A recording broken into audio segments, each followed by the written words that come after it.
Kung hindi nga ganito ka-relaxing at affordable ang resort na pupuntahan ninyo, ay salamat na lang. At kung nasa Dumaguete City ka nga, huwag mo nang palampasin na hindi makapunta dito sa resort na ito. Dahil nga dito sa Dumaguete ay mayroong isang resort na kung saan ang entrance mo ay consumable na rin sa masasarap nilang pagkain. Kaya naman, pwedeng isama ang buong pamilya dahil sa 300 pesos na entrance mo ay busog ka na rin. Last year nga ay galing na kami rito kaya naisipan kong i-share sa inyo ang isa sa mga hidden paradise dito sa Dumaguete. At dito nga yan sa Cocos Nest Resort na located sa Siit, Siaton 6297 Negros Oriental.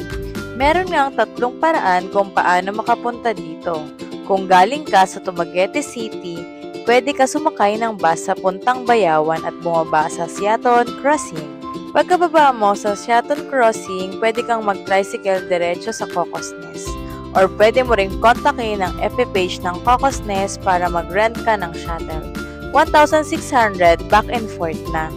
The best ito kung grupo kayo. Pero kung solo at napagsama ko na nga ang solo at couple. Pero kung solo or couple kayo, pwede na kayong mag-tricycle na lang para mas makatipid kayo. Nasa 200 to 400 pesos lang ang babayaran nyo. Pero make sure lang na hingin nyo ang contact number ni kuyang driver para pwede niya kayong balikan. Kami naman, ang ginawa namin from Santa Catalina, kami ay sumakay na lang sa aming luxury car.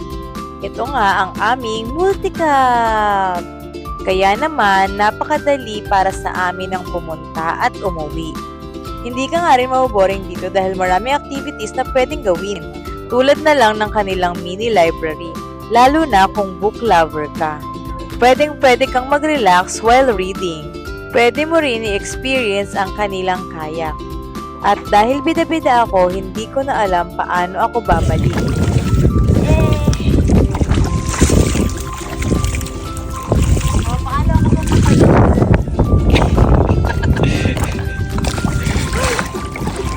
Parang ka pupunta doon.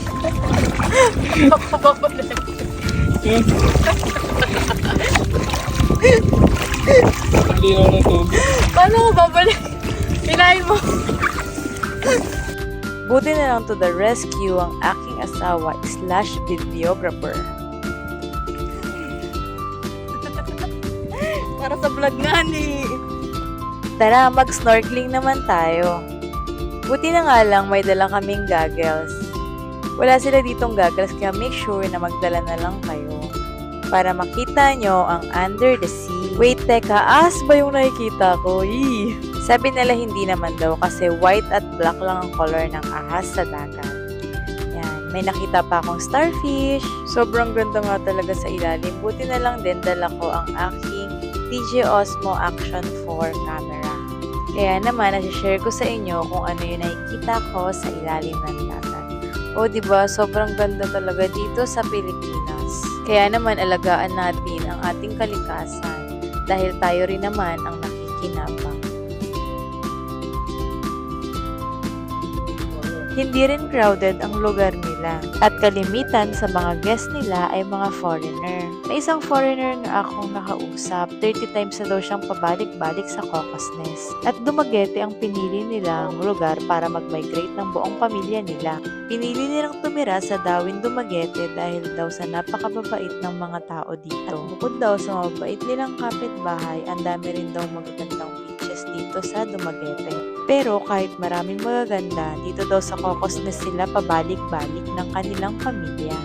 Iba kasi talaga dito, sobrang relaxing. Pangalawang punta ko pa lang dito, pero sa susunod, ito pa rin siguro ang pipiliin kong pasyalan at i-recommend sa mga kaibigan ko. Kung gusto mo ng payapa at privacy, dito ka pumunta sa Cocos Nest. Sobrang linis at ganda ng dagat nila, kaya mawiwili ka talagang pabalik-balik dito.